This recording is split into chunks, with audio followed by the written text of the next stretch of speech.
Hey guys, welcome to episode 3. I didn't have to think about that very hard at all. I didn't just have to do a second take because Raul got a phone call either, so it's all good. You'll notice that Raul is here and not Rob. I'm Rob 2.0. Exactly. Rob, but better, Mm. but not. So, A lot more painted minis. well, hey, there's that. But yeah, welcome to Grot Rat Squigs, Skaven and Sigmar. But yeah, we are. I really wanted to get Raul on for a full episode. He was just at my house this weekend playing a game. I think on Monday. Was it Monday? I feel on Monday. It might have been. I think you're right. Monday. It was. Where we played all 5 rounds of the game too. And it was close. It was It's close. close. Yeah, there was a lot of casualties on both sides. Yeah. But yeah, no, it was a lot of fun. I really enjoyed playing the Flesh Eaters, so that was great.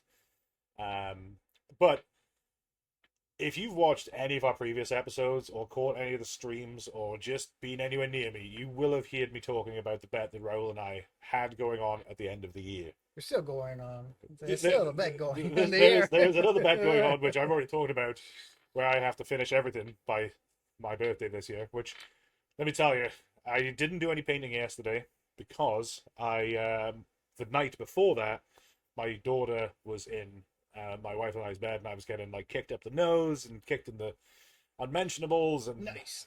getting rolled on and all sorts of other stuff. So I did not get very much sleep. And you forgot, but after the tournament game, there we go. Thank you. Yep. After the game, you immediately bought 2 more models. I did. That Yeah. same night, you're like, oh yeah, I don't know, I see them buy it. So to be fair, they were a good deal. I was like, oh, do you know what? Maybe I should have looked on eBay to see if there were any like assembled painted ones. Facebook Marketplace too. Well, Facebook Marketplace is so hit or miss, but on eBay I looked, and there were no built and assembled, like built and painted ones for like anything under like $200. So I was like, Yeah, okay, makes sense. that's Makes fine. sense. That's fine. So, but yeah, more Terrorgeists incoming. Mm-hmm. And who knows what else, because Oh, I gotta. What's funny is, I was on my lunch break today on the Warpfire Minis website, yeah. and I added an entire Caradron Overlord's army to my basket. Did you? And I was like, I can't. I really can't. So, yeah, no. No, dude, I have $293 of merchandise in my Warfire Minis basket. Damn. Well, so this Caradron army was the big boat, Draki's Privateers, the Spearhead, 2 of the small heroes, and then a unit of Thunderers, I think. I never connected with them. I don't know. Do you know what? Overlord, yeah. Read the Arcanauts Oath, and I bet you will. It's a fantastic book, especially the audiobook. Honestly, 10 out of 10 recommend. We've gotten wildly off topic. We were about to talk about Raul's pile of shame, but anyway, Arcanauts Oath. You know who I almost got me into the Fire Slayers? Gotrek? Gotrek. Yeah. I was like, yeah, Yeah, he's so good.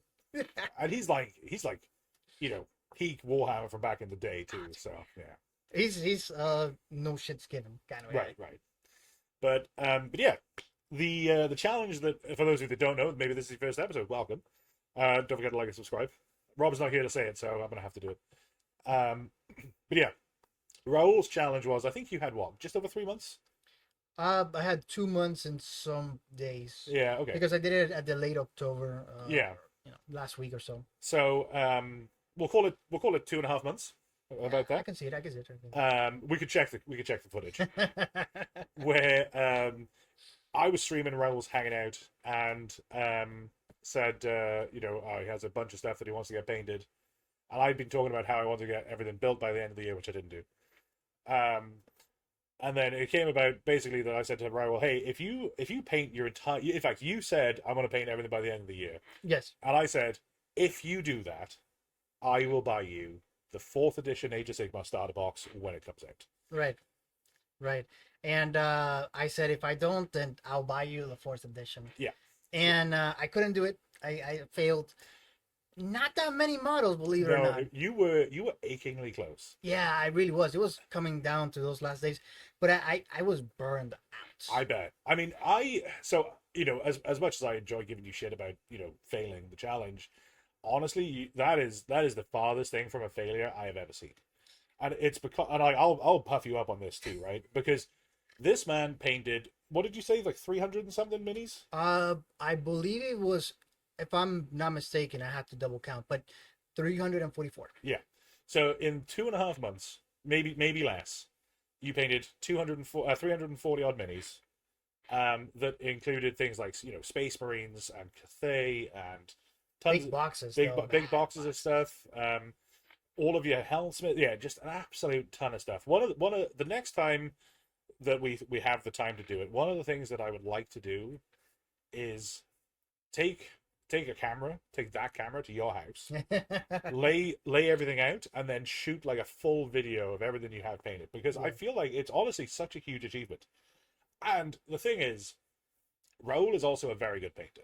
Um, and when we were talking about the challenge, I put the caveat on it that it can't just be they're done and that's it, right? Um, as in, like, put 3 colors on them, make them tournament legal, and then move on. Raul had to paint to his normal standards. Which is very, very high. Yeah. It's too high. It's too high. Well, the thing is, you're your own worst critic too. I am. I really am. I look at the older models that I have, and I'm like, I could do so much better The now. good thing with that though is that it shows both self-awareness and improvement. Yeah. Because I look back at some of the stuff that I did earlier on, and I'm like, oh yeah, no, I could definitely do that now. And then I will paint a similar mini, and I will do better, and I'll feel really good about it. You know what I do, and it keeps me grounded. I have my computer and my table that I do a lot of work with the minis. On the back side, there are two glass containers, right? And I force myself. I have every single big model that I have inside that container, and I have also one of my first starting armies, which is the custodian guard. I'm sorry, Yep. the custodies. Yep. And I see them every day, and I'm thinking to myself, this is where I began. Look at where I came from. This is where I got it. Right, right. And you look at some of those models. For example, I have Magnus inside, and Magnus was one of my earliest models because my earliest army was the Thousand Suns. Yep. And I see it, I'm like, oh man, I could have made so much better choices when it comes to this lines right here. It's the advice that I give to basically everybody that starts in this hobby is to never paint over the starting minis or starting army and never get rid of them. No. Right? Like if you're in a bind and you're like, man, I gotta move to a 1 bedroom studio apartment and I gotta get rid of some stuff, keep at least something. Mm-hmm. Keep the first stuff you did, because you will inevitably get back into the hobby. And when you do get back into the hobby, first of all, you're gonna be like, man, I can't believe I got rid of all this stuff. Also, the prices went up again. God damn it. Yeah, right. Wait, this is worth how much now? Oh, shit. But you will, if you do pick up the hobby again and then you start doing stuff, you'll be able to see how far you've come. And if you just keep going in the hobby, you'll always have that starting reference. You can go onto Instagram, you can go onto Facebook or whatever right now, Reddit too, and you can see hundreds of examples of models that are painted better than you will probably ever achieve. I guarantee, right? Yeah, yeah. And But that also keeps me going and keeps me Yeah. learning. it gives you something to aim for. Mm-hmm. But you should never compare yourself to those people. We've said that on this podcast a Right. bunch of times. Right. You should compare yourself to your starting minis and the stuff that you started painting. Right. I do like to look at, I don't know if I will consider them my peers, but I will definitely consider them something like a mentor or masters of the art. And for example, Squidmar, I look at a lot of Squidmar stuff and I'm like, oh man, I want to get to that level. Like it Yeah. drives me forward to get into a new standard. Yeah. But I don't measure myself up to them. Specifically, I measure myself up to what I did prior Yeah. and how good I've become now. How much closer you are to that standard. Exactly. One of the things that so there's somebody on Instagram and from Twitch that I hold up as one of my favorite painters. Not like an internet personality or anything like that. Her name's Sammy. She's amazing. Almost exclusively paints like Spira Mirabilis and other busts, but does just incredible work. I don't know if she's gonna listen to this, but if you do, shout out to Sammy. She comes on Twitch every now and then when I'm actually quite often when I'm streaming, and is just incredible. Because of her and a few others, but mostly her, I actually bought a Spira Mirabilis bust, and I've been saying I'm going to do it for a long, long time, and finally I got I think it's the Goblin Hunter one is the name of it, which I'm really excited for. I think that's going to be a lot of fun to paint, which I probably am not going to get to until after the army challenge. Makes But sense. the Spirit Mirabilis busts, because there's a limited number that are cast. I think they cast maybe 100, maybe less. And that's it. They never cast them again. Like the molds are broken, and like I'm excited by that because like I have X of 100 that is mine, and I am going to pour my absolute heart and soul into it, which is different from painting clan rats. Right. Because you just repeat it, and that's what helped me in the last part of the challenge. Honestly, I was doing 10 a day. Yeah. 10 of them a day, and I thought to myself, the way that I say it, it might sound like, oh man, this guy's killing himself. I really wasn't, because it was so repetitive that it became robotic. Yeah. To a sense that I was like, okay, I can do this, and done.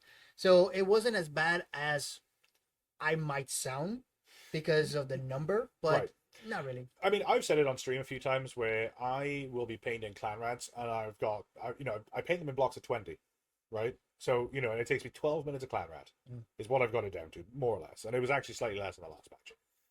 But if I'm able to knock out 20 clan rats in, 240 minutes? What's that, 6, 12, 80, like 4 hours? That's huge, right? That's 40 models that I got painted in 8 hours. Right. Which, if I was doing that for a whole workday, I don't think I would have been able to do it. Right. But if I sat down at 8 a.m. with brush in hand and I painted 80 clan rats that day, I'd hate it. Right. But because it's spread out, because I'm doing it mostly on stream and I'm kind of chatting with people, it's not that bad. Right. But I think if I sat down and I threw 8 hours at a time into a bust, I feel like it'd be different. Yeah. It It's gets your mind going. It's a different muscle. Yeah. Yeah. So. Yeah.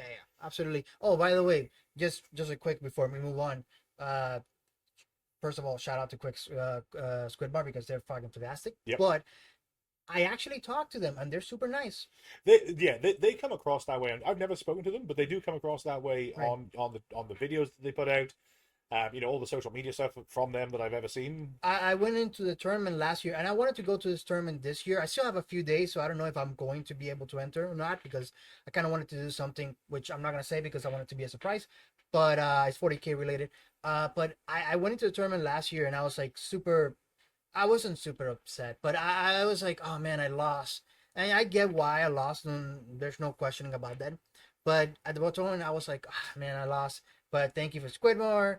Thank you for allowing me to enter. Da, da, da, da. And they actually messaged me and they were like, yeah, no, man, good luck next year. That's awesome. 100%. And I actually started a conversation with them and they were like super great about it. That's really good. Yeah. Yeah. I when Keegan was on the first episode of this year, season 2, episode 1, one of the things that we were talking about was that with him. Cooper out. Sorry, I'll have to cut that. Fucking dog. I don't remember if it was with Keegan or it might have been on stream.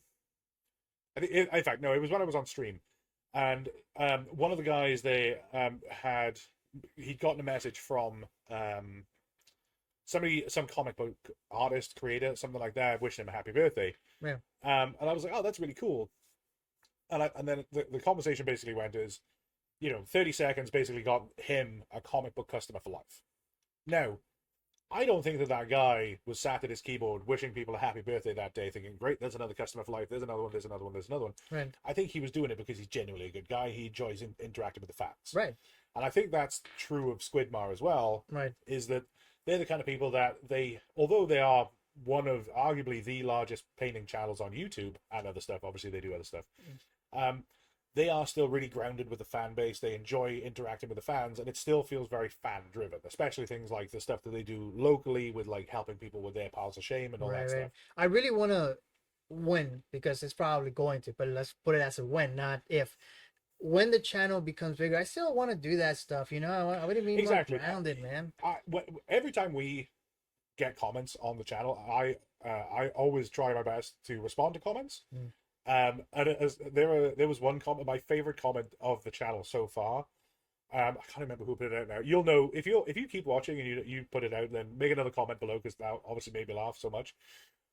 Was somebody put a comment underneath one of the videos, it was like, "Man, Ryan, you were so good at Shaun of the Dead,"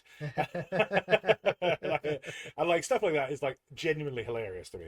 Where it's like, I don't like I didn't take. I'm sure there were people out there who would have taken that like seriously to heart, and then like deleted the comment, banned the guy, whatever.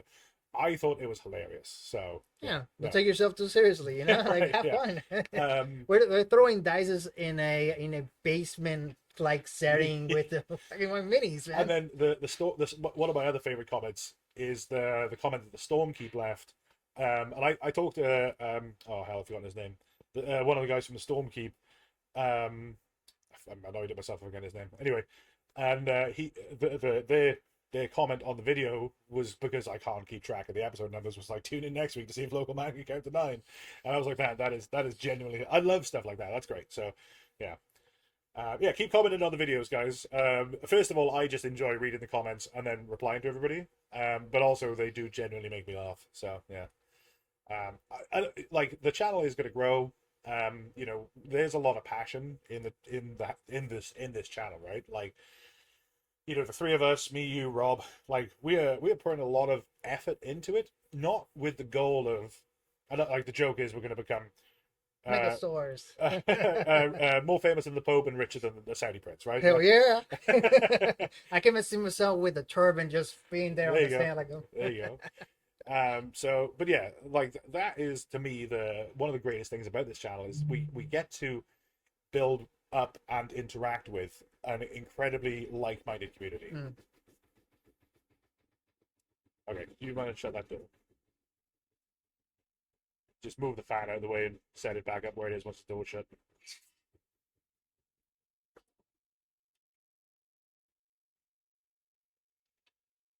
There we go.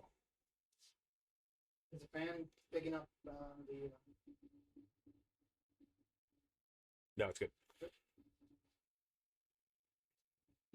What's funny is we were just talking about how passionate we are about the channel, and then in the background was a ton of noise. So there's probably going to be a weird jump cut there, right as I was talking about the passion. But yeah, no, we are genuinely passionate about it, building this community up, interacting with everybody, and just enjoying the hobby more through other people interacting with us. So my goal is to be able to afford the bus for Stormcast Eternal, the Stormcast Eternal one. oh yeah, The big one with the axes, the lady throwing the axes. I was like, I want that one. That one is the first one. there you go.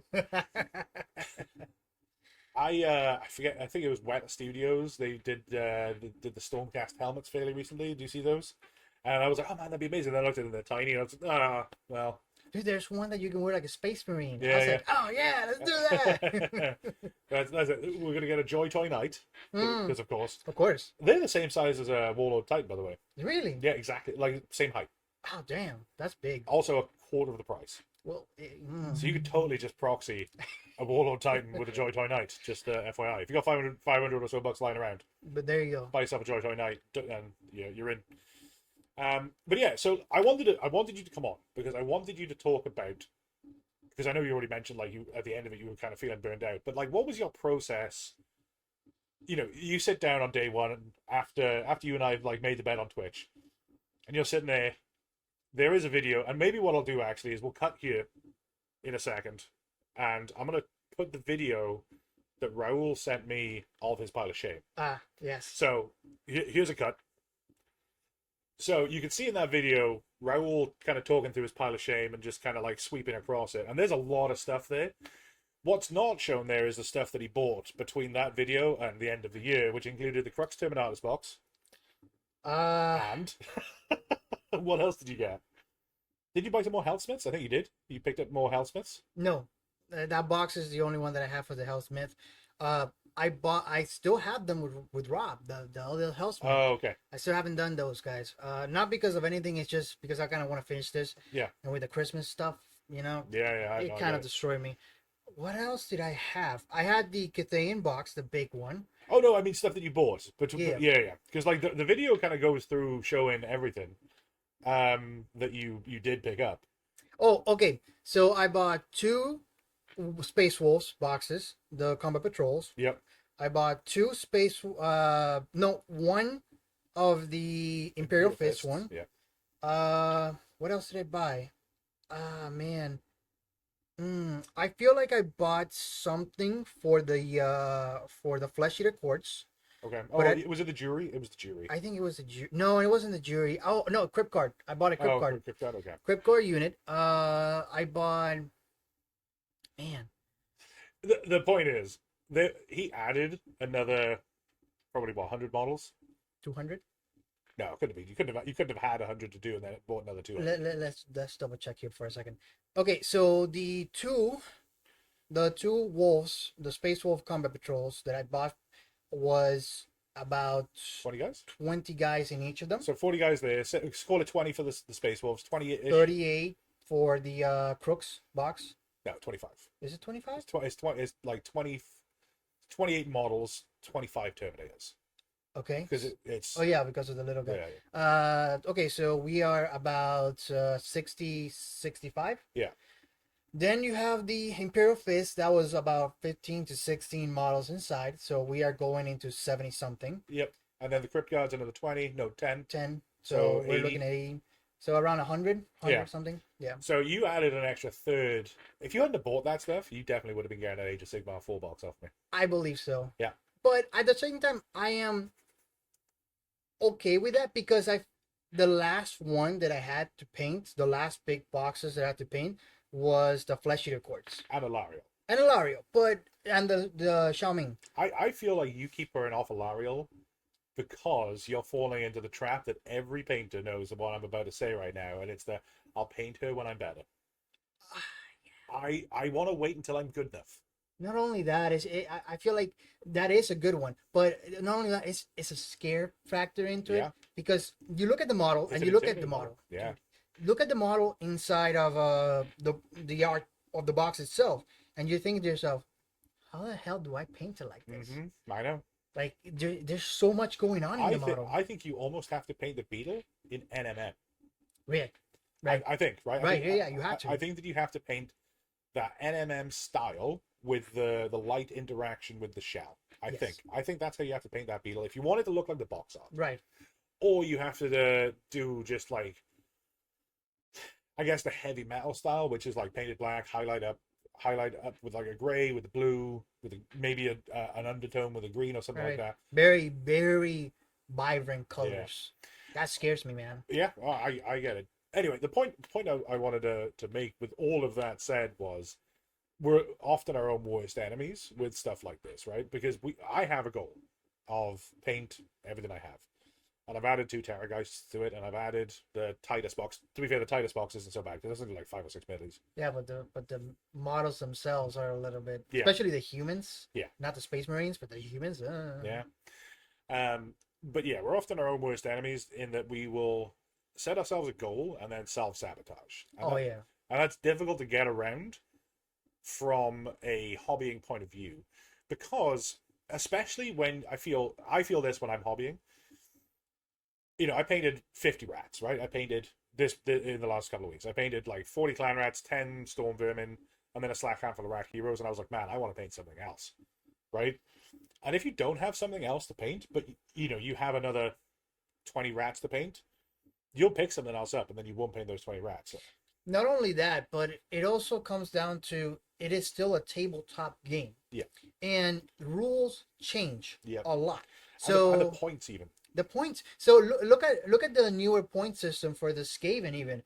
Now the clan rats are worse than the storm vermin. Yeah. So you're gonna take more storm vermin. So add more models to the pile because you want to get storm vermin. And if you already painted up a ton of clan rats, but now you have to paint up a ton of storm vermin, no, it's definitely an interesting hobby because there are not very many hobbies like it. I don't think.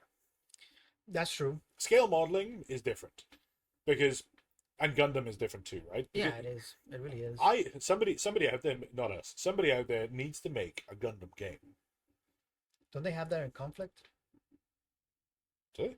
No, I mean like you just use the actual Gundam. Gundam. Yeah, you know what I mean? Yeah, I got you. Like, you know, it would be a ridiculously over the top game. It's basically BattleTech with bigger. Talking about robots. The Gundam stuff, do you know about Yu-Gi-Oh? I mean, I'm aware of it. I've never really played it. Okay, but you know about it. Yeah. So I recently went into past, present, and future. Mm-hmm.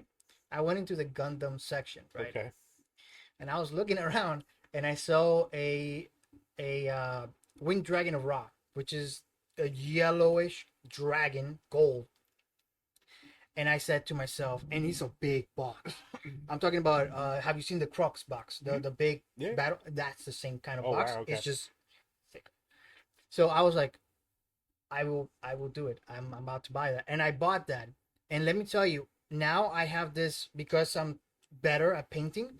I'm gonna prime more black, and I will paint it like a 2D model. Oh, okay. You know, That's very cool. I want to do it like a Yu-Gi-Oh card, like an actual Yeah. like the TV show Yu-Gi-Oh. You know, it'd be cool. This could be your first diorama project as well, right? Mm. Is you make the card background that like bisects it, so like you have it like that, and then you have the thing over the Yeah, yeah, I'm That- thinking about that that too. would, that would Yeah. be cool, and then have the, like the text from the card underneath. That'd be a very cool one. I want to do that. I would love to do There that. you go. That is a big project. I'm gonna put it on the side, but definitely would like to do all of that and just have it sitting there, just for me, man. Yeah, that'd be cool. Just have it. But yeah, how did you deal with the burnout side of things? Because obviously at the very end, I'm pretty sure you just like threw down a paintbrush and was like, I'm done.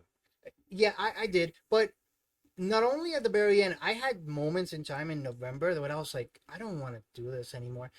But it was more along the lines I was burned with that particular army Yeah. rather than I was burned out by painting, because I still paint until today and I still paint one model, two models a day. I'm not burned out, but that particular time, that particular amount of models, so tight space, I was burned out. But it was more about the models themselves or the army themselves rather Yeah. than it being the hobby themselves.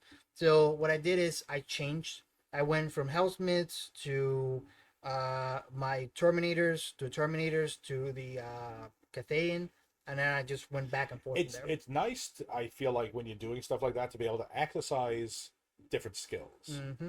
because it's a world of difference painting a squad of Terminators versus painting like Cathay infantry. And I will bring it back to the self-sabotaging thing. I promised myself that I was going to paint a lot more stuff in that non-metallic metal. So all of my health myth are non-metallic metals. Yeah, which is tough because especially stuff like the bull and all of the armor and stuff like there's a lot of metallics on them, which make it so much more difficult. Yes. You can knock out an infernal cohort trooper in minutes. Oh yeah, because it's all metal. You Right. just painted metal and you're done. But I kind of wanted to challenge myself, be a little bit better, and I think I am at this point because I incorporate now the airbrush a lot more. Yeah. Compared to previously when I was just okay, I'm basing it with this color and then I'm just touching it with the with my hand. Right. But now with that sensation of okay, maybe if I give it a light source over here, maybe the lights or the brighter colors could be here with the airbrush, and then I just spark it a little bit over here with the paintbrush. Yeah. So it does help me round out my skills compared to previously when I was just doing one or the other. I wasn't doing Yeah. both. Because I feel like that's one of the things that with non-metallic metal specifically and with other painting styles is if you can nail down two things. First of all, your understanding of light interaction and your understanding of color theory, that will make you a better painter faster Mm-hmm. than learning a new technique, for example. Oh, Like, yeah. like if you learn how to wet blend, great, you can blend two colors, and that is actually super helpful. But if you can get a fully working understanding of color theory and of light interaction and how light interacts with different surfaces, and how it affects shading, like that makes you better so much faster. Right. And it goes back to my betters. Like Squidmar, for example, I've seen videos of them doing bronze, for example, and they say, okay, this light source is going to be more up here, but down here it should still be shining this much. And I'm thinking to myself, oh, that makes sense. Right. So now that I'm painting stuff like the Hellsmith or I'm painting some of the newer Stormcast Eternal, and you can see it with the big dragon there, bro. Yeah. I honest. You could see them being one side where the metal starts to shine, and then the other side also shines over here. Yeah, you know? Ionis look great. I might have said it yesterday. I might not have, but Monday. Sorry. Yeah, Ionis. The whole army looked. In fact, I definitely said your army looked incredible on the table. You didn't say about it honest. With I was crying on my way home. I was I mean, I wanted to beat you not just on the tabletop, right. but I wanted to cause real psychological harm. I So was calling my mom the good, whole time. I was like, he didn't say anything. good. Then I feel very vindicated. There we So, go. so it's important, I think, that hobbyists in general can balance that hobby aspect, right? Like we've both self-sabotaged to the max by giving ourselves these challenges, right? Because we've turned what is just a casual hobby into this challenge that is like very time consuming.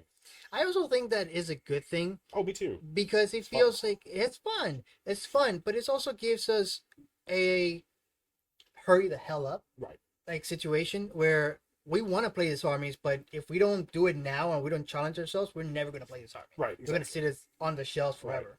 Because I have 3 fully painted armies. Right. Right. I have Nighthaunt, which Right. were the first army that I fully painted, Mm. and I rage painted them in a week before a tournament that didn't have a painting restriction. Right. Mm. But it was the very first tournament that I was ever going into, and I was like, damn it, I'm going to play with a fully painted army. I don't care if it kills me. And I rage painted that army in a week. Full army, 2,000 points, right? Which was great because they're done. Now I have more Nighthaunt to do because I had more than I hadn't painted. I actually have like, I don't know, a fucking ridiculous number, like 30, maybe less of the horse fellas with the glaive wraith stalkers. I'm not going to paint those. I didn't include them in a pile of shame because they're going away. Yeah, they're just retiring now. They're going to Legends. And the Banshee is painted, but that's whatever. But I'm not painting them because they're going away. They've always been terrible. They're going to just become test models. So what I'm going to do is I think they might already be primed, and like 10 of them painted anyway. I'm just going to prime them, dry brush them, paint them a certain color, and then just see how paint interacts on them because that's a good use for them. Oh, actually, now that you say that, I forgot about a model and I didn't know it was in the pile of the things that I had to do until the very last minute. And actually, it turned out really well. I really like that model, how it turned out. And it's because it's so simplistic. It's the guy on the throne. Guy on the throne. The Night Hunt guy on the throne. Oh, Kudos. Yeah, the king. He was just sitting there on the pile. And I was like, okay, I'm doing stock, right? And I see the Crypt Guard. I see the Jury's Court. And now suddenly I see like a tiny like hole there, like a opening, and then I see on the bottom I see Mortar Guards, and I see Alariel. And I was like, what's in between them? And I looked it up, and it was Logan Grimnor, and it was Kudos. Yeah. Kronos. And I was like, oh crap, I still have this guy. Yeah. It turned out really great. I did a throne, and I did the stairway through the throne. Oh, nice. I cut off the part that you can glue to the base.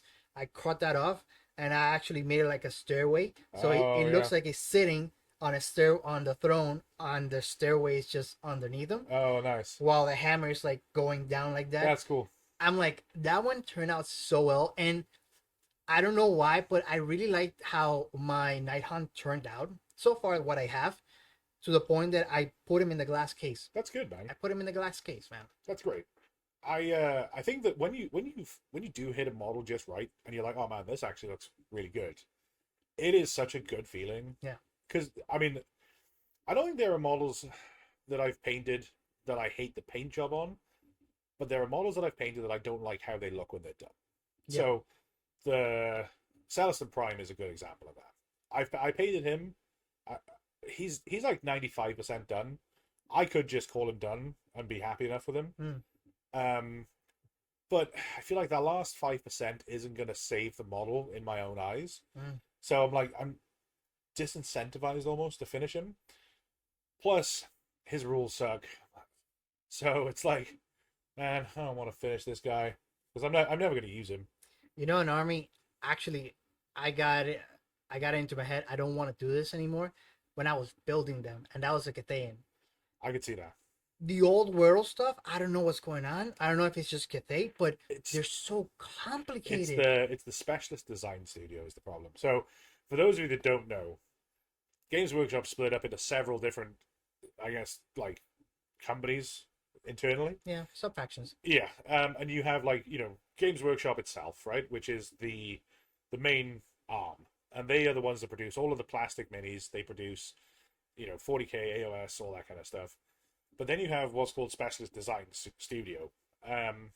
Now, what they do is they do things like, Necromunda. It's what all the Forge World, I think, got rolled into them. Yeah, I'm pretty sure that's the way it is. So they have like all of these like incredibly talented sculptors, engineers, and stuff like that that have all been rolled into there. And because it is I think, smaller, more niche production, not production of scale, they do weird stuff like that, where they will have like much more complicated kits because they don't have the oversight of the the all-seeing eye of James telling them, hey, this kit needs to be fine for like 10-year-olds to do. Dude, yeah. I was putting together the simplest, the big giant, the Sentinel, and I said to myself, how does this go in there? Yeah. Because it's so the arms themselves is just a tiny little rectangular part that needs to be attached to the base of the model, and you're thinking to yourself, I will have to be holding this for a while because if I let it go, that weight will fuck it up. A lot of the specialist design studio stuff is meant as advanced model kits. So you'll see on the online only stuff and the stuff that's all resin, it'll say like 15 plus, and it's because it's an advanced model kit. I hate that. I hate it too. I hate it. And the reason that they do that is just like I say, it's a more advanced model. Right. So love it or hate it, that's what they do. I think that in time that'll be phased out, but yeah. I hope so. I really hope so. I mean, nothing against them, but damn, dude, come on. What was your least favorite either individual mini or squad that you painted, and what was your most favorite? Not in all time, but of that pile. Least favorite has to be the Cathane Sentinel. Yeah. I hate it. Easy to paint, hard to build. That's what I'm saying. Which one did you least enjoy painting? Painting? Like, was there one that you were like sitting there that took a long time, whether it was a squad or an individual guy, and you're like, man, I want this guy to be over. Okay, so it isn't the Wolves. The Fenrisian Wolves or whatever? No, I'm talking about the Space Wolves in general. Oh, yeah? Because I hand painted the portrait. Yeah. And they all have symbols on them. Mm-hmm. And I thought to myself, I gotta do it because I kind of want to challenge myself into doing that. And let me tell you, shit. it was exhausting. It is one of my best looking armies so far. I'm very proud of that army. I honestly, one of the best ones looking, but one of the worst that I had to sit there and paint. But one that I had satisfaction in painting, I think, is Colonel's. Yeah, I think him in general. I like the looks. It was super easy to paint. It wasn't that hard. I did a lot of blues, a lot of light blues, just to ethereal kind of thing, but really not that hard and very, very fun to play with. Well, that's good. I know that there could be well, what I was actually going to say was what would be really funny is if we do play 40k and you bring your Space Wolves, your incredibly well painted Space Wolves, and I absolutely blast them off the table with my unpainted Tau. That would be the end of this friendship, and I'll be leaving this house in anger. To be fair, I mean the Tau are going to be done by the end of this year, so Here's hoping. Because I'm going to have to shift out. I have so many friggin' Tau as well. Because I think I have, and my problem is I picked a really difficult. I showed you the paint scheme for the Tau that I want to go with. I picked a difficult paint scheme, but it's the one that I'm like, oh, that looks really good. So. Have you ever gone into like Twitter or X now, or Instagram or Facebook, whatever, and they give you like as you're scrolling and they say, pick your next color scheme stuff. Oh, and then you click on it. Mm-hmm. I did one because it just popped up and it said Tau but military camo, and I'm thinking to myself, that wouldn't be a bad idea. I kind of that's along the lines of what I'm looking at is like that deep greens with like an Incubi Darkness base and stuff like that. So it's gonna be interesting. There's a lot of chipping and stuff to do with them, but yeah, but it's also one of those things that gives you ideas when you look at it. Like that. It's like Ninjon actually has. I don't know whether they're out now or they're coming out soon, but he has like I think it's called like the deck of many colors or something like that. Do you see that? Yeah, I seen him. I've seen it. That looks like a really interesting Kickstarter. When it does get announced or whatever, I might back that. Talking about all that, Pro Acryl launched something called Wizard's Butt. Have you seen it? Oh yeah, the red. Yeah, I'm like, it's like, why would you do that? Why wouldn't Like, you? Cuttlefish colors. I love cuttlefish colors, and the guy that I guess owns whatever that. He has got some incredibly good paint names. I'll show you them after. yeah. Things like Chuck Green, Mm. or it's Chuck Green. And then Experiment 626 is like one of his blues or whatever. There's a guy. There's a brown that's just called Kevin. So it's because the reason they have that color. It's a really funny story. Is Hey, can you pass me Kevin? that's exactly Kevin. so Kevin was trying to make a paint. So he was trying to make a specific color, and then he like God. hugely fucked it up, and then it came up with this brown, and they're like, "Oh, it's a pretty good brown. We'll just call it Kevin." So, and there's a few other things like that, which are just like Yeah, it's fine. the paint names are all they're completely useless for like oh yeah, could you pass me like Aether Sea blue or whatever it is? I think that's a GW paint, but like. What does Aether Sea blue look like? Is it a light blue? Is it a dark blue? Is it bluey green? Talk English. Yeah. English. What's funny is I feel like have you ever heard of a game called Hues and Cues? We're wildly off topic, but whatever. Have you ever heard of a game called Hues and Clues? No. We need to play Hues and Cues. So what it is, it's a board that's like quite big, like quite a big board, and then it has a color gradient, like a color wheel on it. And then you have to give a one-word clue for the color. But you can't say just green because there's like 80 greens on the board. So you have to say something like apple. So then people have to look at the board and then think, right, what kind of apple, and then pick a green, and then you get to give them a two-word clue after that. So it could be instead of saying apple, you could then say something like leafy oaks or something like that, and then they could pick another green. I feel like we're gonna lose our minds very quickly. Well, so the reason I think that it would be really good to play that game with somebody who plays Warhammer is I could say to you Mournfang. Oh, we already know the brown. Right, exactly. And if I said Rhinox, you'd be like, oh, that's a darker brown. Yeah, we would know a little bit more. So I feel like if you play with somebody that knows Warhammer and paints, you could score high on that game. Oh yeah, absolutely, because you invented your own system. Right. Because even if it was stuff like let's say like Nurgles. If I said Nurgle, you pick Green, you pick a dark green. Yeah. Or if I said Gilliman, you pick a dark blue. Yeah. Or like exactly. a mid dark blue, I guess. But yeah. Ultramarine, Dark Angels, Blood Angels. We Right. already know what's going on. Right. Because it has to be one word. I feel like you could do that because you could just say like Lionel, and then you'd pick Green. right. We Dark say green. a lot of greens, but you know what I mean. What's his name? Shadow Sun. Oh, Shadow Sun is Not Shadow Sun. The other fella. The Farsight. Farsight. Yeah, if it said Farsight, Red. exactly. So yeah, there you go. I'll give you a tough one though. Drukhari. Ooh, black, like a dark black, It has to be some kind of like very, very dark gray. very dark grayish. Yeah. But yeah, Hues and Cues with a Warhammer player. If you like Hues and Cues, let us know in the comments. I feel like a really fun when we do like eventually, if we ever do launch like a Patreon or whatever, that'd be a cool thing to have like a monthly board game tabletop simulator get together. Dark Water. We can do it on Patreon. Yeah, that'd be great. That'd be great.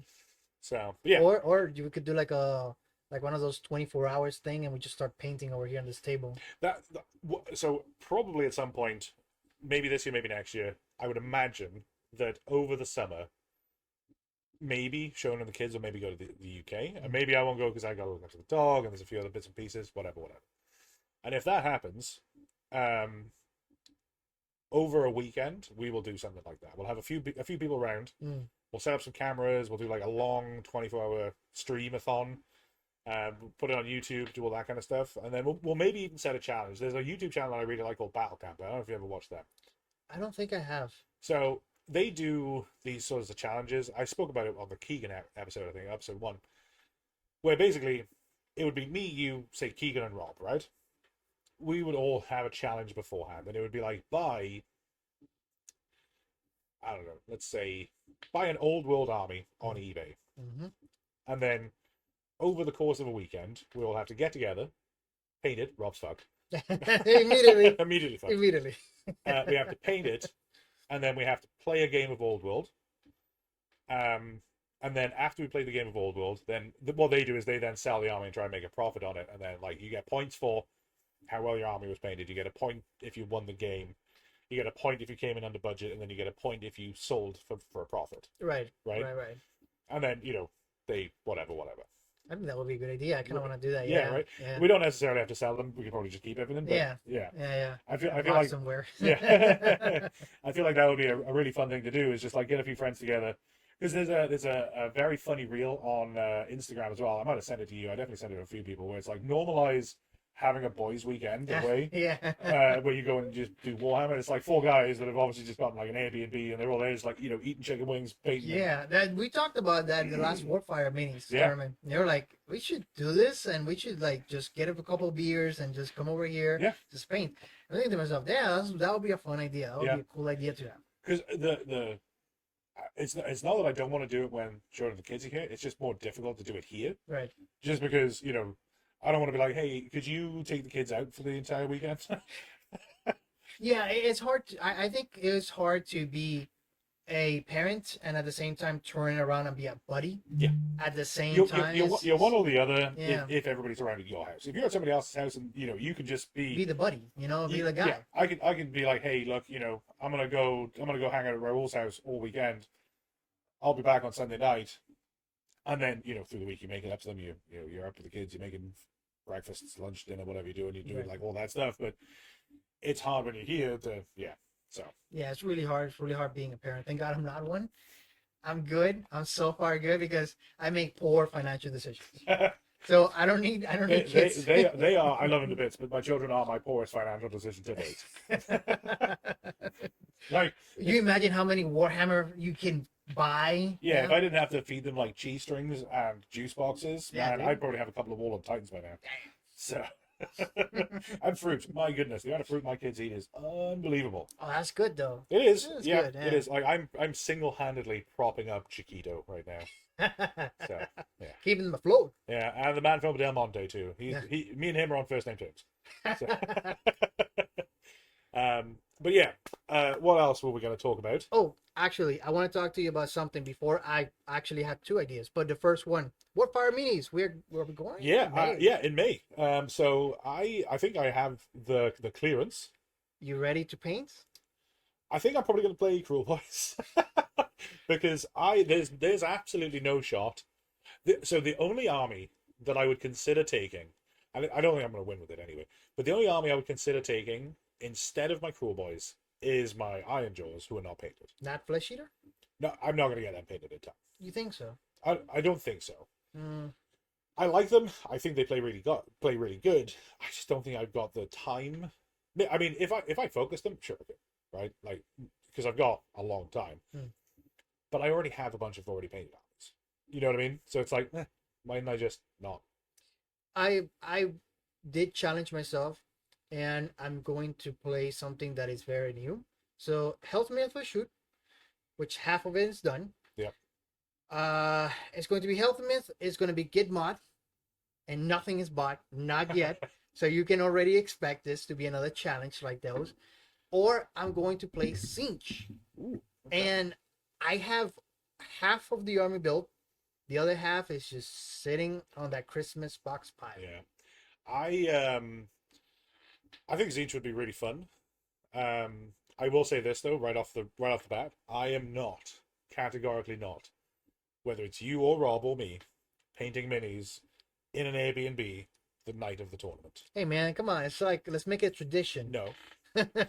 If you want it, so I'm sure. Again, if this is your first episode, you probably won't have heard this. The last time we were going to a tournament, we told Rob 3 months in advance, "Hey, we're going to this tournament. Everything has to be painted." And at that time, Rob had exactly 0 brushstrokes of paint on his entire Skaven army. What's funny is that we ended up painting everything ourselves. So, over the course of that 3 months, Rob painted 20 plague monks, and he did them in one sitting with Mike. I don't know how much help he got from Mike, but I would imagine it's some. And then Raul and I painted everything else. including Vizig and the Vermin Lord and everything else on top of that. And I was painting his Brood Terror in the Airbnb the night of the tournament. You were painting his Endless Endless Spells. Spells, and I believe it was a collaboration between you and him. The bell, No, the bell I painted. the bell you painted. Yep. Oh yeah, I painted the bell here weeks and weeks before in yeah. in like several hours. But like I remember we got into the Airbnb, we busted up the paints, and I remember you said, Rob, I'm not gonna make this awesome. I'm just gonna be tabletop ready. yeah, because that yeah, anyway. We got there at 12 something, right? We got there at around 11, 12, something like that. And then I think we packed away the paints with his army being finished at around 1 a.m. Yeah, around that time And I frame. was like, man, this fucking guy. He had 3 months to do this. And the tournament starts in 8 hours. Oh, well, 9 hours, I guess, but whatever. And we had to be there like at 8 o'clock in the morning. And I thought to myself, man, Ryan is gonna be hard to wake up. I was at first. Yeah, I was like, how are you up first? You went to sleep last. But yeah. So I'm not doing that this time. So if Rob is not playing, Rob is either going to play his Skaven. Rob's going to play his Skaven. He's not going to have his sword like that. By then. You don't think so? I think there is more chance of the sun turning blue. I think that if he comes around more often and starts, I don't know, painting at the table while you're painting your stuff, I think he can do it. He can get it done. You want that? No, thank you. Not against that. I know that's a fool's errand. I would bet both kidneys and my soul against Rob not having his sword like that before then, if he's painting them. I can see it. So let's think about something else. How many models do you think is going to tell us to paint for him? I can tell you, I'm painting none. I've painted that man's entire Skaven army. You can minus Sure. Screech and 20 plague books. Sorry, not Screech. The other fella, Vizig. So you're like, you can go fuck yourself. I ain't doing that. Like, if he ends up wanting to use some of my Skaven that I've painted, like the Plague Pack or like Critic or my Storm Fiends or Storm Vermin or whatever, then yeah, you can use that stuff. But like, no, sorry, Rob. I'm sure you'll be watching this, but yeah, no, you're on your own, bud. I just for the lulz, I definitely kind of want to play. I'm gonna paint the prince on the dragon. I forgot his name. War Drive, yeah. Or drive. I kind of want to see it because it looks like a fun project. Yeah. But I I'm not know- gonna buy any. I know a guy who has one. Who, if you painted for him, he'll probably want to thank you, and that's Rob. maybe. But yeah, no, Warfire I think will be fun because they have two, right? There's one in May and one in August. I think so. So I think we'll try and get at both of them. That'd be really good. Yeah, it's a lot of fun over there. Yeah. It's a lot of fun. I met some great people. Yeah. Especially I don't know about the guys that won because I don't think I played any of them, but I really like talking to my second or third fight of the first day, which was against the I didn't think him. Yeah. Great painted models. And I gotta be honest, one of the funnest guys to talk to That's because good. I was like, he was teaching me and I was asking questions and we were feeding Yeah. back and forth. That's good. That's one of the things that I really enjoy about. First of all, just that kind of vibe when you play Sigmar in general, but also just Sigmar in general. I think it's much more like that. So There's also the other side. Can I tell a story? I think you should. Yeah. So Don't mention any names, but you should definitely tell. right, The story. I'm not gonna. What's mess funny with is no names. I already know the story, but I think that it's a great story and it ties into our being salty episode from a few episodes ago, and I think that there's you take it away. So If you know this, you'll know this person because some of you that watch this will have been there. Yeah. so I won't say.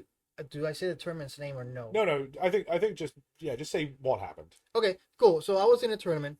It was the second match or so. I'm fighting a Soulblight Grey Floors army, which fantastic person. I really like talking to him. I had a fun match with him. My Ozir versus with the Soulblight. On the other side, it was Skaven on Skaven action. The match continues going forward, and suddenly I hear I quit, and this guy walks off the table, right? Doesn't say anything else, walks off the table, gets out of the shop, right? Comes back a little bit later on with a Nintendo Switch and starts playing on the table. and like nothing, just starts playing. And I'm thinking to myself, Nah. dude, come on, man. If you want to lose, or you're gonna get this salty, why play at all, man? Yeah, because if you get to the stage where you're like, all right, man, you know what? I literally haven't rolled above a 3 for the last 2 turns. I've got four clan rats left. I think we'll just call it there. I'm gonna leave it be. That's one thing. But having the emotional immaturity to storm off and then come back with a switch and then yeah, Yeah, that I was a little bit like, dude, if you are feeling this salty, okay, then just get out, leave. Don't come back with a Nintendo Switch in your hands. Just get out, leave. yeah, Because there are moments that I'm salty, and I'm like, you know what? I haven't rolled well for the whole match. I'm only have one unit left.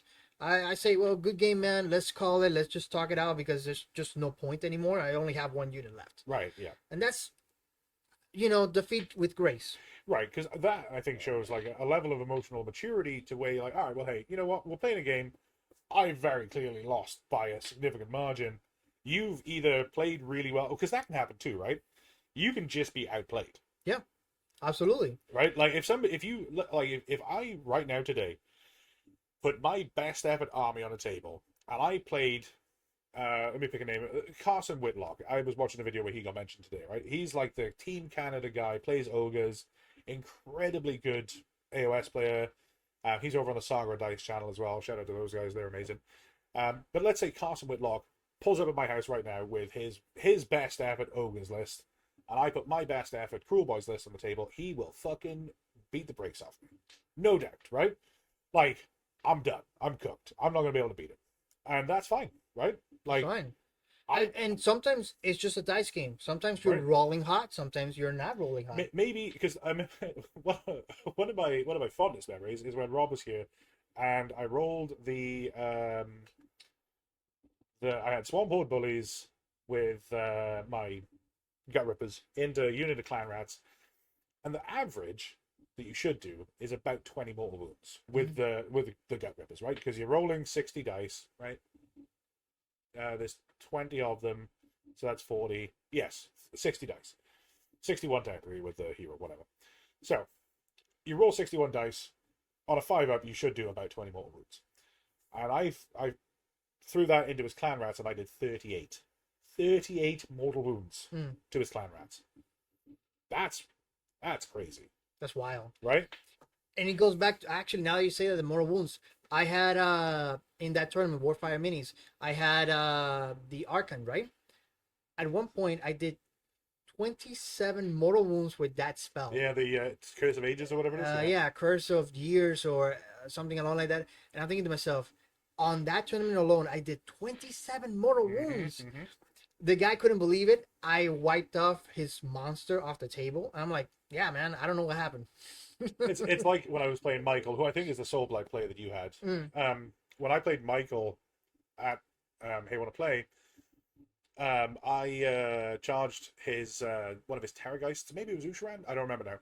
I think it was maybe Usharan. I charged Usharan with Kragnos, and I rolled like a 6 and a 5, so that's 30 mortal wounds, right? Or maybe it was a 6 and a 4, whatever. It was the point is it was like an obscene amount of mortal wounds, which was like one hit kill. Yeah. On I think it was Usharan, right? Yeah. And it's like, oh boy, that's crazy. Like Usharan just got absolutely murked, and then I went on and murked like a Terrorgeist as well. I think so. It's like whatever, a bunch of stuff just died. Yeah. Cool, but we had a fun time. Right. When the battle ended, I had Kragnos and a Gut Ripper left. Right. So like everything died. Yeah, and that goes back to it, man. You could be the best player in the world. If the dice do not want to roll hot, I'm sorry. There's nothing you can do. Because that's the thing. Carson, I'm using Carson as an example, right? But if Carson was to come around my house and play, and just for whatever reason his luck wasn't in, and he rolled absolutely terribly, maybe I win. Now that doesn't mean I'm betting Carson Whitlock, because he's like an incredibly good player. Right. Another really, really good player, and actually one of my favorite matches that I had of all time was against Chris Kennedy when we went up to Leighton Gaming. Did you come down? No, you didn't come down. Was that just me and Rob? Yeah, it was just me and Rob. So Rob and I went up to Leighton Gaming in Orlando, and I met Chris at the end of day one. Rob and I were going out for dinner, and I think Chris was like meant to go out with somebody, and then they'd already left or whatever. So me and Rob were like, oh well, we're gonna go grab dinner. You want to come with us? So like we all went out and grabbed McDonald's. It was a good time. Got talking to him. Cool guy. And then he was my first opponent on day 2. Um, he was playing Gloomspike Gits, incredibly beautifully painted, and I was playing Stormcast back then because that's back when I was doing Sacrosanct. And he beat the brakes off me, right? Like absolutely beat the brakes off me with his Gits. Right. But he's a really good guy, really knowledgeable about the game, taught me a bunch of stuff that I didn't know at the time, and it was just an enjoyable game. If I went against Chris today, maybe I'd win, maybe I'd lose. But the point is, I still hold him as like an incredibly good player because I can't remember if I think he was second at the Warpfire tournament as well. Right. Yeah, he was second at the Warpfire tournament. And like I think he had a golden ticket from something else back when we were at Ocala. No, not Ocala, at Leighton. And yeah, just a really good guy, knows his stuff, knows how to play, very good positionally, knows his rules in and out, and like I say, just absolutely beat the brakes off me. When I play, and I'm not using you as a bad example here, but like when you and I play, I feel like that Flesh Eater Courts match on Monday, we were really, really evenly matched. And there were a couple of rolls where if you got a charge off, or if I got a charge off, it would have been a very different game. Because I think it was Iridan. Yeah, it was not Iridan, Ionis. When Ionis failed that one charge, I was like, oh man, I might actually be in with a shout here. And then I was in with a shout, and then my Terrorgeist failed his charge, and I was like, all right, cool, I guess. But again, to go back to our original point about not just rocking up with a Nintendo Switch and like stopping short of a table flip, is just having the emotional maturity to accept a loss. It is what it is, man. By the way, is this a plug? Are you gonna challenge the guys in Canada? Oh no! I feel like this is a plug that you're no, absolutely I want you to rock to my house. I want you to do it. I'm here. Hey, if by any chance this does get to Castle with Logs ears, you have an open invite to come play at my table. He's challenging you. He thinks he's better than you. Are you gonna take that? You shouldn't take that. Yeah, you have an open invite to come rock up the house. We'll play some AOS. But yeah, I would like to see that. It'd be fun, right? It'd be fun. But yeah, no, it's not. I'm not throwing down the glove. Mostly because I'm not a player at that level. So it would be akin to A child challenging a grown ass. well, yeah. Imagine like I can't think of another UFC fighter, but like imagine let's think Ronda Rousey versus a grade schooler, right? You think you're better than me? And I am not Ronda Rousey in this scenario. So yeah, no. So not throwing down the glove. That would be crazy. I mean, again, there is an open invite. Somebody I would really, really enjoy playing, and it's because I've watched a lot of their matches because I'm a member of the channel on YouTube. Is the guys from Season of War, like Jordan or Ridge or a bunch of the other guys that go on there. They play some incredibly good games of Warhammer on there. The editing is also really good. But yeah, I would also really like to play Jordan from Season of War. So if this makes it to his ears, Jordan, if you're ever in Florida, then Jordan would be cool to play. Jordan would be cool to play. I kind of like Jordan. I remember I seen a few of the Battle Tactics episodes, and I seen emo Jordan with the hair to the side. Oh, and I'm like, I would love to play the Raven Guards. One of the things I would really like to do, I was gonna do it last year or the year before. The year before. I was gonna do it the year before, and then it just sort of fell on its ass because of a bunch of different things. I would really like to go to the mini wargaming bunker. In fact, that's what we should do. Maybe if we can't do it this year, we should do it next year. Well, we should go to the mini wargaming bunker with our armies, and we should play them in AOS. That would be a lot of fun. Like stay at the bunker there for like a long weekend or whatever. Yeah. And then just kind of go in there and go have fun. Go have fun and get the brakes absolutely beaten off of us. we'll be crying on the way home, but at the very least we'll have Yeah, fun. exactly, right? Because it's in basically we were flying to New York and then just they live just over the other side of the border. Mm-hmm. So that would be a lot of fun. That would be a lot of fun. A lot of crying, but a lot of fun. Yeah, no, we could like because I think that it's all like not quite dormitories, but like basically dormitories. So like we could like hold each other in the dormitories at night while we weep over our absolute. God damn it. Yeah, there you go. Uh, no, that would be a lot of fun. There are sorry, just to kind of sidetrack from all that. There are some incredible people on YouTube that play this game and 40k. I started with battle tactics. I really like battle tactics. I don't know which ones. I feel like you're butchering the name. Tabletop Tactics. Tabletop tactics. Tabletop Titans. No. Tabletop tactics. Okay, Tabletop Tactics. But there was another Vanguard Tactics as well. Vanguard Tactics is the British like school one. Yeah, with I really like them. Stephen Box. They actually I actually watched some of their videos and they do. They're very good. They're very good. Because I forget the guy's name. Liam Dempsey. I don't know why. I think that there's beef there between Liam Dempsey and Stephen Box from Vanguard Tactics. I think that they don't like each other for some reason. I don't know why. Which is quite funny because Liam Dempsey is he's an interesting character. He has a pretty good YouTube channel as well. I haven't watched any of his stuff for a little while actually, because his is all Garage Hammer, which is kind of cool. But yeah, incredible channels on YouTube. It teaches you a lot too. It really does. I think that is, and I'm not saying I'm good because I'm okay. I'm not great. But I think that's why I'm as good as the game as I am, is because I watch so many battle reports. You know, especially like the mini wargaming stuff. I watched a lot of their AOS stuff in third. I haven't watched as much of their stuff lately, but a lot of their stuff. Season of War is probably my favorite YouTube channel right now. That is in music, because I listen to a lot of music on YouTube as well. I would like to do if I ever had the chance, right? Maybe with the channel get a little bigger and it finds the way to them. I would love to do a Coliseum match in Tabletop Tactics. I know that they exist. I've never really watched any. Really? Yeah. No, I really like. So they have this little tournament type thing, or more along the lines of is a league.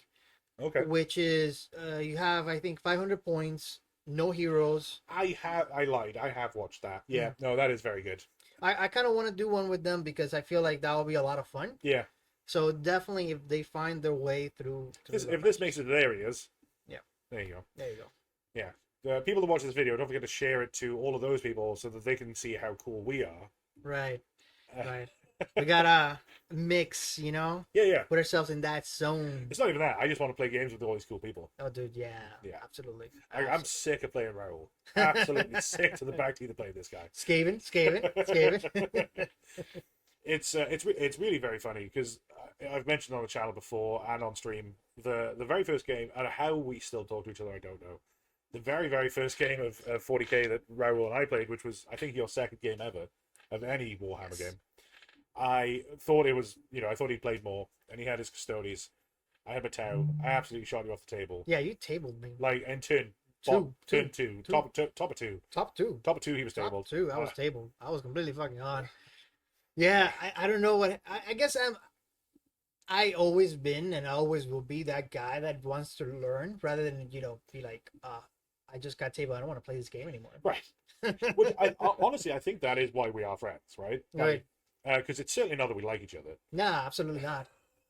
Absolutely not. It's just that we want to keep trying to beat each other. Like you see this, the camera is in front of us and we are acting friendly. That's here in the camera. This is a facade. This is a facade. After this, I just leave and I just like take some stuff down on my way out. He doesn't even say goodbye. He just leaves, knocks over my vacuum cleaner on the way out, and then he's gone. I just fart a little bit throughout the house and that's it. I'm done. Yeah, perfect. Yeah, there you go. It's the perfect friendship. But no, I'm not joking about that. I am single lady. No, I am. It's honestly a blessing. Weirdly, and you'll probably take some sort of weird joy out of this. It is a blessing having you as a friend because we are so similar in hobby space and in gaming spaces. I think it's also it's a kind of mental thing. Yeah. That we don't take each other serious. Right. We kind of joke and we call each other bastards and stuff like that. Right. It's like fun. So I think that also plays a factor. And let me just throw something out there. And this is open challenge, I guess, but I have never lost with the Thousand Suns. And you've never beaten me either. I have never beaten you, but I have never played with you again with my Thousand Suns. And here's the thing: I want to see if I can translate that to the Disciples of Siege. Oh, okay. I don't know. Guys, I don't know what's going on. I honestly don't know. But and I'm not a huge Siege guy. I really am not, or I try not to be. I kind of like Slanesh a lot more.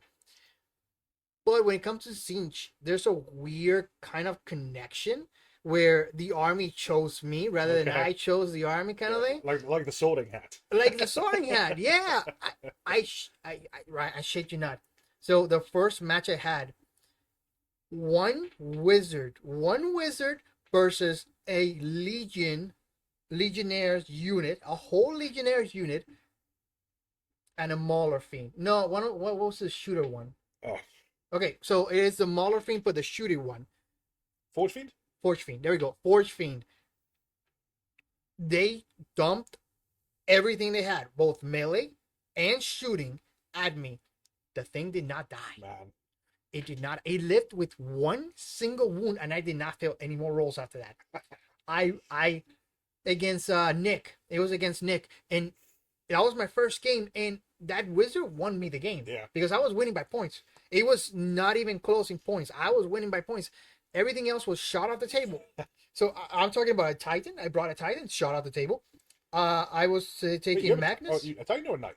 Knight. Sorry. Okay, I was gonna say I didn't know you had a Titan. No, I'm sorry, not yet, not yet. But you know, if same. But I had Magnus shot off the table. I had Ariman shot off the table. I had a lot of things shot off the table, but that wizard stayed there. There you go. The second match, I tabled the guy, and I feel sorry for it because I feel like he was a beginner, and I didn't know he was a beginner, so I didn't. I wasn't. Now you know how it feels. Yeah, I was. So I took some of my Terminators. I didn't take Magnus because I feel like that was, but I took the Knights, and the Knight went up. He rolled up to the entirety of the Necrons Legion's Immortals, Oh yeah, and he was like, you know what, that squad, that 20-man squad, I don't like that squad. yeah. Gone. And he just gone, annihilated. It wasn't even fucking funny at the time. It was just an annihilation there. And I was like, oh man. And then he charged me with I think the Scarabs, the Terminator, occult Terminators. Oh yeah. And he just encircled the occult Terminators. Whiffs. Complete another whiffs. Oh no. And then I was like, possibly, most likely, I'm gonna whiff. No, sixes. And I was like, oh, I'm so sorry, man. I don't. Yeah, he probably went home and cried. He probably went home and cried. But I don't know why. But Siege is one of those armies that I'm like, Yeah. I don't know what to tell you. Well, it isn't like I'm doing anything special. It's like I just can't lose. So there you go. Once Raul's Siege army's ready, he's gonna get it on the channel and then Absolutely. get the brakes beaten off. Maybe. if I win by one Sangor, and only one Sangor, you have a Zangor stood on an objective that's wins the game by a point. You imagine you put Cragness into it and you just whiffs.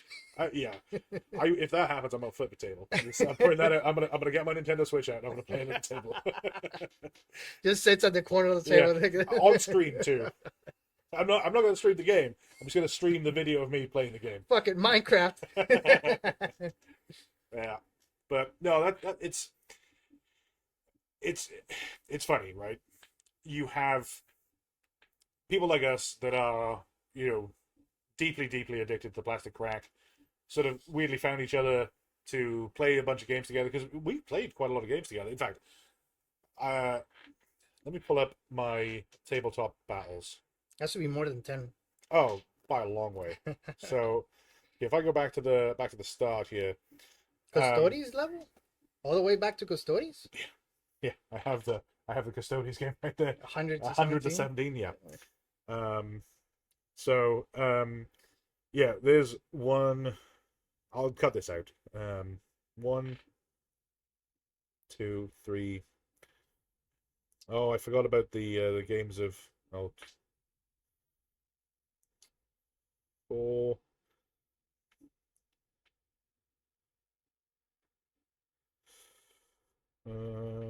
5, 6, 7, and there's more because there's more that we haven't scored because there was a couple. Yeah, So Raul and I on Tabletop Battles have played each other 7 times. There are more games than that because like we didn't record Monday's game on Tabletop Battles. I have some of them in mine instead Yeah. of yours, so yeah. Yeah. So and then it reminded me of the first game that you played at my house. Mm. I don't know if you remember it, where you were playing Slaves to Darkness. Yeah, I do remember it. I do remember because it was a tournament list and you crushed it. And I was like, man, what could I do better? That was actually the list that I took to Warp 5 Minis. No, not Warp 5 Minis. Leighton Gaming. Mm. Um, and I remember because that was the one which had the evocators on Dragger lines and launch on, so I could like put them in and then and then and then um, and I threw them into a reinforced unit of knights in turn 1, and then they cleared them, Mm-hmm. and I was like, oh boy, Yeah. maybe I'm onto something here. Yeah. And then my annihilators came in and annihilated stuff, and then a bunch of other stuff, and I was like, oh boy, man, maybe I am onto something here because I think that Leighton tournament, I think I went. I could look it up. I think I went 2-3 or maybe 3-2. I remember you saying something along like that.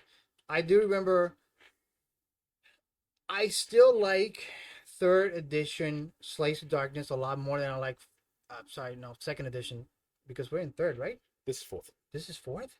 Oh man, my mind is wandering. I guess. Yeah. I'm in the faraway plains, man. Yeah. No. So yeah, second edition. Yeah, the third edition was Cruel Boys. Okay. The fourth edition was Skaven. Okay, so yeah, third edition. I like the third edition a lot more. The Slaves of Darkness, the third edition, compared to fourth edition. That I feel like they got a little bit gutted in terms of ward up save that they had in third with the warriors. They had able to choose the pantheon a little bit better Yeah. than they have now. So I feel, and we have a lot more sub factions. Yeah. Now we only have Dark Oath, and more Dark Oath. Right. So yeah, I won one, I lost one, and then this one where am I? I actually beat Rob in that tournament as well. So did I. No, this is the Leighton game one. Yeah. So did I. Leighton? Leighton. Wait, is that the one that we went to? Yeah. No, that was Warpfire.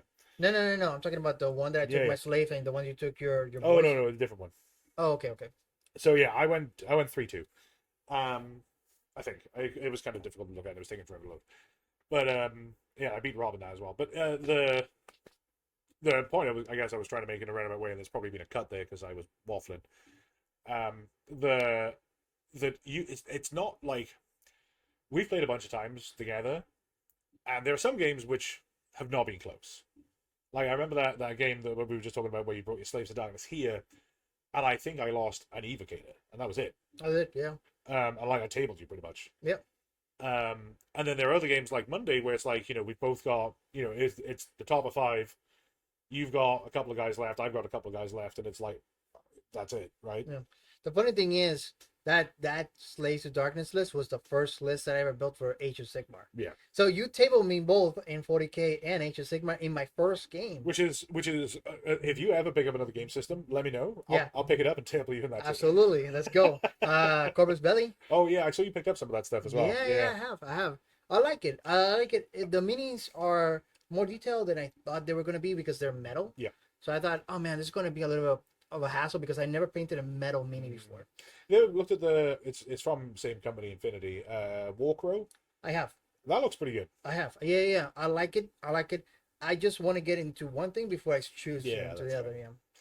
I talking about getting into other things. I did pick up a conflict model, Conflict 47, for a painting competition with Gilded Goblin, and I built the model. I'm a fan. The resin and the metal mix, didn't enjoy. I kind of understand this. What kind of glue did you use, by the way? Super glue. Yeah, the Gorilla Glue gel, the green cap. That's my favorite super glue. Building it wasn't that big of a deal. It's just that after doing some of the build, I'm like, I've got to build this in sub-assemblies. I have to. There's not a way for me to do it not in sub-assemblies. And I'm not into that. The model itself is cool, but like, yeah, you didn't care for it. No, it didn't hit that part of my brain. So I think because I'm on this painting challenge as well, I might end up just having bought that mini, and that might just sit on the shelf until I finally get around to it. Right. But I'm like looking forward to it. It doesn't excite me. That's the problem, right? Like, if it was, hey, pick up a Age of Sigmar monster, paint that for a painting competition, I'd be all over that like white on rice. What about Creature Castle? I like some of this stuff. Um, I'll cut this. I don't like the guys. Them and Cuttlefish Colors, and I really like those guys. They had a falling out, Oh, so I'll cut that. I like some of the creature cast models. They have a lot of very cool stuff.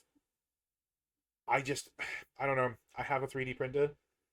I don't really use it that much anymore, and I feel like the problem with a lot of resin stuff is how fragile it can be, especially for gaming pieces. oh yeah, absolutely, absolutely. I try to do Trasen, and Trasen is a nightmare with that spear. Yeah. Oh my god, so awful with resin isn't my favorite thing. I do not like working with resin, so Yeah, yeah. that's one of my big things. I actually bought two minis from them, which they were cool. I did one Demoness of Lust or something along like that, Oh, and like a another one. slash one, yeah. And I was like, this could be a good proxies for Keeper the Secrets or whatever. Keeper Yeah. of Secrets because they're so unique. The one of the things I'm looking forward to, Andromeda Studio. Shout out Andromeda Studio. Go check them out on YouTube, by the way. Incredibly good painting guides and just like such good, crisp, clean editing. And like, if you want just like a no nonsense, how do I paint this specific mini or ideas for schemes, go check them out. They're amazing. Also, the guy that runs the channel is super cool. And Narbelly, who does the music for the channel, also very fun. Anyway, Andromeda Studio, I sent him a little while ago, Dex Essa. Just I was like, hey man, I have Dex Essa. I'm not gonna get around to painting it. I'm not gonna collect Slanesh. You want it? He's like, yeah, I'll take it. And I was like, hell yeah. All right, here you go. Let me post it to you. So I sent it to him, and it took forever to get there because of where he lives. And yeah, the mail took, I think, like 5 weeks, 6 weeks, something like that, like a long ass, maybe even longer than that. And I kept like checking the track, and I was like, man, I hope it turns out. I hope it didn't get lost. But yeah, I'm really excited for when he does drop the Dex Asset painting video. That's gonna be great. I'm gonna watch those. Yeah, they look incredible. Like Yeah. Slanesh models look incredible. Dude, they're so beautiful. They're every model of Slanesh, Sigball, for example. You He's have one of my favorite models. Chalaxi. Yeah. Chalaxi looks amazing. How complex is Glutes? Yeah. Glutes is complex as hell. Hell, it Yeah. looks complex. But all of her models feel like they're very Slaneshi. Yes. To the point that you're like, oh man, this looks vanity. This is fucking vanity. That's one of the things that I think AOS does so well, is that you can look at a game of, bolt action on the table, and you can pretty much know, oh, it's probably bolt action. Maybe it's like Conflict or one of like the alternative history games, but like you can look at it and be like, yeah, that's bolt action. Now that you're saying that, dude, you're absolutely right. Now I'm thinking about it, because if you look at, for example, you look at Khorne, right? Those look like Blood Warriors. Right. Those look like Khornates. Yeah. If you look at Stormcast or Stormcast. Space Marines or whatever. Nurgle, Right. the new models, they look like the seas The new reading. Nurgle models. Oh my god. Hobby Collab put out an incredibly good video, which I would never in my wildest dreams have thought about doing this, where they it's how I'm going to paint my guys. I'll show you the video once we get off.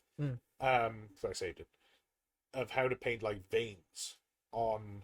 Did you see it? The super glue. I was like, that looks so good. Hobby Collab. Check those guys out. I'm just recommending it to everybody that isn't us right now. Yeah. Basically, if they're on YouTube and they're not us or us and Rob or whatever, go check them out. It's probably better. Just circle around. Let's Yeah. put us into that frame, please. But Sure. yeah, the Hobby Collab is incredibly good. Them, Tabletop Titans. Who else is really good painting wise? On Squidmart. Squidmart, of course. Yeah, we mentioned him. He's him and Lucas are fantastic. Oh, yeah. Yeah. So Yeah. I learned a lot from them. That's why I keep mentioning them. They're very, very good. Miniac and Ninjon, I think, are very, very good as well. Ninjon is pretty good. I actually saw some of the stuff. Yeah, he's very, very good. Slap Shop. The Slap Shops. Honest Wargame? Was it? No. I think it was Ninja who does it, but I don't want to confuse them. Oh, okay. I think it's Ninja that does the Slap Shop. No, that's Honest Wargame. That's Honest? Ninjon has done some Slapchop on his channel, Yeah. but I think like the name Slapchop and that method did initially come from the Honest Wargamer, I think. Okay, well, no, I found it in Ninja on that. Oh, okay. Yeah. One of my all-time favorite channels, though, is artist Opus. I don't know if you watch him. He does lots of Yes. dry brush. He's I am. fantastic. I keep looking at those brushes. I'm like, one day I'm gonna get those. So. I actually have some of those stuff.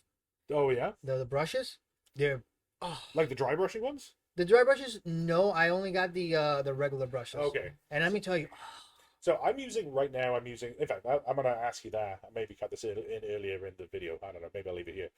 What paintbrushes do you like to use? Like if you're gonna paint, let's say you're painting Nurgle, right? What brush are you reaching for? Oh, in fact, let's say you're painting on your Hellsmiths. What brush are you reaching for? I remember Foxbite. I think their name is. Yeah. And for the bigger parts, Foxbite. But for the little details, Opus. Yeah. Opus. Yeah. I'm using right now some Phalanx Game Envy ones, and I really like them. But I am noticing that the size 4 is losing its tip a lot quicker than the Foxfire one did. The Foxfire one I painted like 250 minis with a couple of years ago, and the tip on it's still great now. Yeah. Absolutely. Yeah. Absolutely. I do agree with you on that one. It has no split ends as much as Right. the other ones. And I do find that really curious, but also I think it's also the amount of maintenance I do on the brushes sometimes does Yeah. help a lot. I tend to soap and then hair gel my brushes, and then every now and then I'll hit them with alcohol as well. Yeah, makes sense. Makes sense. So I do a lot of warm water also, yeah, just to that you know. definitely helps, loosens everything Yeah, off. yeah, I treat my brushes better than I treat my own hair. yeah. Oh, not even the beard. Sometimes I just leave it like just Yeah. fucking everywhere, man. Do you know what that'd be a fun I don't even know if you can. But how much fun would it be if you made a paintbrush out of your own hair? I don't know. It would be kind of scraggy. I don't know. I If don't you know. can. Maybe just condition for a few weeks beforehand. I guess so. I guess you could do that. I mean, you could make it out of horse hair, so Yeah, I'm sure right. you could do it out of human hair. Goobertown Hobbies, that's another one to go check out. Because Goobertown Hobbies does a lot of cool stuff like that. So maybe there's a Goobertown Hobbies video where he makes his own. Going back to the original point. At the birdies, I don't know because I have been. No, you know what? Never mind. Because I've been painting the flesh eater quartz. I love painting more the Age of Sigmar models more than the 40k models. Because they're better in every measurable metric. They're so beautiful. Yeah. In everything, and it feels like you're painting a different army than the other one. Yeah. For example, Korn, Slanesh, Sinch, and Nurgle for 40k, the Space Marines. They pretty much all look alike, except for the idea of certain units, some big model units Yeah. that look different. But Space Marine, Space Marine, Space Marine, Space Marine all look about the same. The only thing is the helmet, maybe, and that's it. Yeah. I definitely think AOS has 40k beat on how cool our models are. Yeah. For sure. So. All right. Well, I think we'll probably call it there. I've picked Raul's brain good and proper there. Well, the labyrinth that is Sinch is Yeah, listed right. here, so be Um, careful where you dive. But yeah. Do you have an Instagram or anything with your where you post your models? I don't think so, right? I do. I have Stein's Monster. Oh, that's right. Yeah, we are friends on Instagram too. Yeah, he's kind of weird about it. Yeah, but so I'll put a link down to Raul's Instagram down below so you can see some of his stuff, and then pretty soon here we are going to do. I would like to get all your stuff in one place so you can film it. That would be a big thing. Yeah. I don't know how I'll be able to do that, but yeah, I'll definitely try. Yeah, even if it's just some of the stuff you painted recently or some of like your favorite stuff, because I really do want to showcase the amount, because like a lot of people will say stuff like quantity is a quality all of its own, but that isn't how you've painted, even despite having done such a large quantity of stuff. Which, Man, 13 armies. I know. 13 freaking armies. That's a lot of models. Yeah. Skaven alone is like 200, I think. Right. Yeah, I think I have like 120 clan rats. It's crazy. Dude, it's just insane. I mean, the Skaven are just such a huge amount of models to Right. paint, and you need the models. You gotta have the models, so Right. you're kind of stuck to have to keep going with the models. Right. But definitely, I want to do that. Oh, recently, I'm gonna put it on Instagram. I'm gonna put it on the X for our account, and I'm gonna put it on. Hopefully, I send you guys a video up in the future. But I'm gonna do it for the first time ever. I'm gonna do my old gosh, a lot of change for Kairos February. I'm gonna do the Kairos February, and I'm going to try to repaint them. Oh, nice. I'm gonna repaint Kairos that'd be very cool. to do like I'm gonna put out a video showing you how it looked previously and how it looks now. That'd be cool. So yeah, I'll definitely do that. I'll send the video, and you Yeah, can put it on we'll the get that medias. So, all right, guys. Well, thank you very much for joining. If you made it this far in the video, thank you very much. Like, and share, and subscribe. There you go. What he said. And don't forget, if you know any of the people that we mentioned in this video, tell them how cool we are. Share. Yeah. Don't you see this man? This man wants to throw out the gloves. He's ready. He's ready for Yeah, it. I want new and exciting people to come down here and beat me. I'm sick of beating Raul. Beat the shit out of it. So, all right, guys. Hopefully Rob's back for the next one, and he has all of the stuff that he's currently trying to life. I'm pretty sure that life is smoking a cigarette right now after fucking Rob so hard. So yeah, hopefully Rob's doing all right and he's back for the next one. But yeah, we'll see you guys in the next one.